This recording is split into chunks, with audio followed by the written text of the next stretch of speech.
Hello students, आज के video में हम एनसीईआरटी एक्सरसाइज का क्वेश्चन नंबर 10 डिस्कस करने वाले हैं। क्लास 9 की जो फिजिक्स है उसमें मोशन चैप्टर है। मोशन चैप्टर के जो एनसीईआरटी के एक्सरसाइज क्वेश्चंस हैं उसमें काफ़ी सारे न्यूमेरिकल्स दिए हुए हैं। एक एक करके हम वीडियोस में न्यूमेरिकल्स को कवर कर रहे हैं। लास्ट वीडियो में हमने क्वेश्चन नंबर 3 को कवर किया था। आज की वीडियो में हम क्वेश्चन नंबर 10 को कवर करने वाले हैं। तो अगर आपको क्वेश्चन नंबर 10 में थोड़ा भी डाउट है तो ये वीडियो आपके लिए बहुत ज़्यादा इंपॉर्टेंट है, जिसके जरिए आप क्वेश्चन नंबर 10 को बहुत अच्छे से और आसानी से समझ सकते हैं। मेरा नाम तुषार भारद्वाज और ये आपका अपना favourite channel science world by Tushar sir.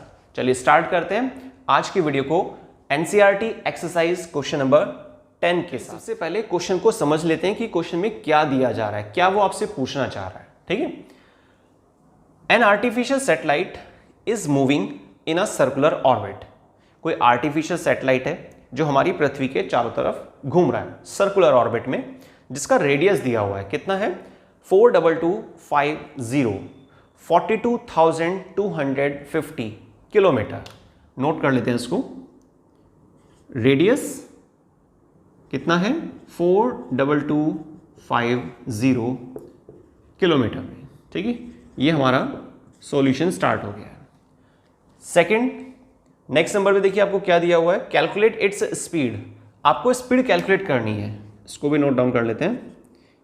Speed हमारे से पूछी जा रही है ना। Calculate its speed if it takes, अगर ये सैटेलाइट 24 आवर्स ले रहा है, 24 घंटे का समय ले रहा है to revolve around the earth. ठीक है, तो हमारी पृथ्वी के चारों तरफ सैटेलाइट जो एक चक्कर पूरा लगाता है उसमें वो 24 घंटे का समय लेता है, लेकिन जो पूरा सर्कुलर ट्रैक है उसका, जो सर्कुलर ऑर्बिट है जिसमें वो सैटेलाइट घूम रहा है हमारी पृथ्वी के चारों तरफ, उसका रेडियस कितना था 42250। और आपसे फाइंड क्या करवाना चाहता है, स्पीड। अब आपने रेडियस नोट डाउन कर लिया है, स्पीड कैलकुलेट करनी है, टाइम 24 आवर्स दिया हुआ है। ठीक है, तो अब देखिए इसका एक सिंपल सा तरीका है। सबसे पहले तो आप फॉर्मूला सोचिए, speed is equal to distance upon में टाइम। ठीक है, speed is equal to distance upon time. देखिए न्यूमेरिकल करना बहुत इजी होता है, उसमें दो बेसिक से स्टेप होते हैं। सबसे पहले तो आप क्वेश्चन को एक या दो बार ध्यान से पढ़िए और आपको जब क्वेश्चन समझ में आ जाएगा, ठीक है, उसमें से फिर आपने क्या करना है, गिवन जो होता है ना उसको यहाँ पर नोट डाउन कर लेना होता है और क्या चीज़ फाइंड करनी है उसको भी लिख लेना। फर्स्ट स्टेप क्लियर हो गया। सेकेंड स्टेप, फॉर्मूला सोचना है, फॉर्मूले में वैल्यू पुट करनी है और फिर उसको सॉल्व कर देना है। क्लियर, तो सिंपल से दो स्टेप है।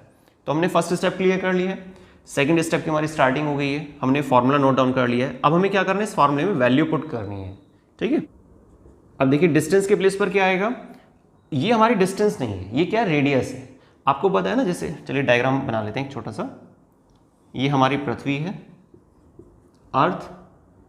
अर्थ के चारों तरफ ऐसे कोई सैटेलाइट घूम रहा है। ठीक है, अभी जो सैटेलाइट की रोटेशन है इसको अगर आप थोड़ा ध्यान से देखेंगे ना, 42250 ये इसका क्या है, रेडियस दिया हुआ है। अब कितनी डिस्टेंस कवर कर रहा है सैटेलाइट, ऐसे एक चक्कर पूरा लगाने में कितनी डिस्टेंस कवर कर रहा है 2πr, है ना, क्योंकि सर्कमफेरेंस क्या होता है 2πr, तो उसका हमें यूज करना होगा। तो डिस्टेंस के प्लेस पर आप क्या लिखेंगे 2πr डिवाइड बाय टाइम कितना दिया हुआ है 24 आवर। ठीक है, नेक्स्ट स्टेप में 2πr इसको थोड़ा ओपन कर देंगे, 22 अपॉन में 7, आर के प्लेस पर कितना आएगा जो आपको दिया हुआ था रेडियस 42250। ठीक है, अब डिवाइड बाय में 24 भी हमारे पास 24। ठीक है, आपको एक चीज़ नोटिस करनी होगी, आपको रेडियस किस में दिया हुआ है किलोमीटर में, टाइम किस में दे रखा है आवर्स में। तो अगर आप थोड़ा और सिंप्लीफाई करना चाह रहे हैं ताकि वो आसानी से कैंसल आउट हो जाए तो आप आवर्स को सेकंड में चेंज कर लेना। अगर आप चेंज नहीं कर रहे हैं तो कोई दिक्कत नहीं, किलोमीटर पर आवर्स में आपका आंसर आ जाएगा। अगर आप चेंज कर लेते हैं सेकंड में, ठीक है, तो उससे बेनिफिट क्या होगा कि ऊपर जो डिजिट्स हैं काफ़ी सारी हैं, नीचे डिजिट काफ़ी कम है, और नीचे हमारे पास अगर हम इसको सेकंड में चेंज करते हैं तो ये अब देखिए नीचे भी काफ़ी सारी डिजिट हो गई हैं, तो बहुत छोटा हो जाएगा, फिर हमें थोड़ा सॉल्व करना ईजी लगेगा, ठीक है। अदरवाइज कोई दिक्कत नहीं है, चेंज करना कोई कंपल्सरी नहीं है। अब देखिए हमने तो चेंज कर दिया है, तो अब जो हमारा आंसर आएगा वो किलोमीटर पर सेकंड के हिसाब से आएगा, ठीक है। ध्यान रखना इस चीज़ को। और अगर आप चेंज नहीं करेंगे तो भी कोई दिक्कत नहीं, फिर आपका यूनिट पैटर्न कितना दिखाया जाएगा लास्ट में जब रिजल्ट आ जाएगा, किलोमीटर पर आवर। लेकिन अभी हम कैसे दिखा के चलेंगे, किलोमीटर पर सेकंड के हिसाब से, क्योंकि हमने चेंज कर दिया है। अब देखिए इसको थोड़ा सिंप्लीफाई कर लेते हैं। जो इजीली कट पा रहा है उसको हम कट कर देंगे न्यूमरेटर डिनोमिनेटर में, जैसे कि आपका 2 से कर देते हैं इसको, आपका हो जाएगा 12। अब हमारा ये 0 से 0 कट कर देते हैं, 5 से इसको कट कर देते हैं, तो यहाँ पर आपका आ जाएगा 12 आ जाएगा, ठीक है। 5 1 जा 5, 1 इधर गया, 5 2 जा 10, इसको 5 से कट करने पर कितना आएगा, 5 5 जा 25। क्लियर। अब हमारे पास और क्या चीज़ सॉल्व हो सकती है, ये तो 5 से जाएगा। अब हम इसको ले लेते हैं ना 2 से, 2 6 जा 12, 2 1 और 1, ठीक है। और बाकी फिर आपका इसमें 3 से जा सकता है, ये 3 6 2 3 24 नहीं, ठीक है। तो बस अब जो बच रहा है उसको हम एज सच लिख लेते हैं, 11 मल्टीप्लाई 8 4 5 डिवाइड बाय हमारा कितना हो जाएगा, 42, 7 6 जा 42 मल्टीप्लाई में 12, ठीक है। और मल्टीप्लाई में 6 भी है भाई, ठीक है, ये बच रहा है ना, इसीलिए। अब इसको थोड़ा सॉल्व कर लेते हैं, 11 की मल्टीप्लाई कर लेते हैं 8 4 5 से, और ये हो जाएगा आपका 12 6 जा 72, 42 मल्टीप्लाई 72। चलिए अब हमें मल्टीप्लाई करना होगा 42 को 72 से, यहाँ लिख लेते हैं हम इसको। ऊपर कितना है हमारे पास, 9295, और नीचे आ जाएगा 3024, ठीक है। अब हमें डिवाइड करना है 9295 को 3024 से, तो 3 तो आना ही आना है, क्योंकि भी 3000 को अगर आप 3 से मल्टीप्लाई करेंगे तब जाके 9000 बनता है ना। तो आपने इसको मल्टीप्लाई किया तो ये बन जाएगा आपका 9072, ठीक है। कितना बच जाएगा, 223, ठीक है। लगभग आपका कितना बचेगा, 223।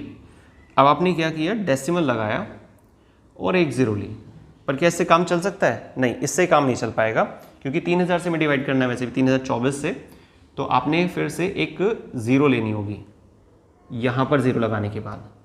अब हमें 22,300 22,300 पर 3024 को सॉल्व करना है, तो कितना चल जाएगा, 3 7 जा 21, मतलब कि 21,000, तो बिल्कुल सही है। इसका मतलब हमें यहाँ पर 7 लिखना होगा। अब यूनिट क्या लगाएंगे, ये चीज़ थोड़ा नोटिस करनी होगी आपको। मैंने आपको अभी बीच में बताया था जब हम न्यूमेरिकल कर रहे थे कि भाई आपको सेकंड में चेंज कर लेना है, तभी तो हमने यहाँ पे 60 × 60 किया था, 24 आवर्स था, लेकिन हमने क्या किया, इसको सेकंड में चेंज कर लिया। तो इसका मतलब यूनिट क्या लगेगी, किलोमीटर पर सेकंड। ये चीज़ आपको नोटिस करनी होगी, क्योंकि देखिए अगर आप यूनिट नहीं लगाते हैं ना तो 1 मार्क्स का रिडक्शन तुरंत हो जाता है। क्लियर। तो आई थिंक आपको जो क्लास 9th की साइंस का फिजिक्स में जो बहुत इंपॉर्टेंट चैप्टर है जिसका नाम है मोशन चैप्टर के एक्सरसाइज के जितने भी इंपॉर्टेंट न्यूमेरिकल्स हैं उनकी वीडियोस के सीक्वेंस चल रही है हमारी, जिसमें हम लास्ट 2 वीडियोस में क्वेश्चन नंबर 1 और क्वेश्चन नंबर 3, ठीक है, तो फर्स्ट और थर्ड क्वेश्चन को हम कवर कर चुके हैं। अगर आपने उन वीडियोस को नहीं देखा है तो आपको डिस्क्रिप्शन बॉक्स में उन वीडियोस का लिंक मिलेगा, आप एक बार जरूर देखिएगा। बाकी आज की वीडियो में हमने क्वेश्चन नंबर 10 को कंप्लीट किया है। क्वेश्चन देखिए बहुत सारे होते हैं, लेकिन जो इंपॉर्टेंट न्यूमेरिकल्स हैं उनको हम कवर करके चल रहे हैं। बाकी फिर भी अगर आपको किसी क्वेश्चन में डाउट लगता है, किसी पर्टिकुलर क्वेश्चन में, तो प्लीज आप कमेंट करके जरूर बताइएगा। कोशिश की जाएगी जल्द से जल्द उसी टॉपिक को वीडियोस में कवर करने की। बाकी आज की वीडियो में बस इतना ही। वीडियो को स्टार्टिंग से लास्ट तक देखने के लिए बहुत बहुत धन्यवाद। इसी तरह सपोर्ट करते रहिए आपके अपने favourite channel science world by Tushar sir को। मिलते हैं नेक्स्ट वीडियो में एक और नए इंटरेस्टिंग साइंस के टॉपिक के साथ।